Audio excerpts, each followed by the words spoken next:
Neither of us three knew who was going to win. It's always complicated. So I did what I had to do. Obviously I didn't want to cry, but I couldn't because I'm not made of steel.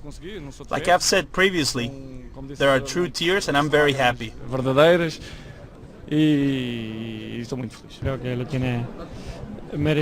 I feel like he deserved it, and no more.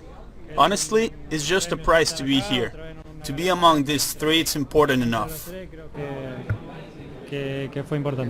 My objective wasn't to be the first Portuguese to win too.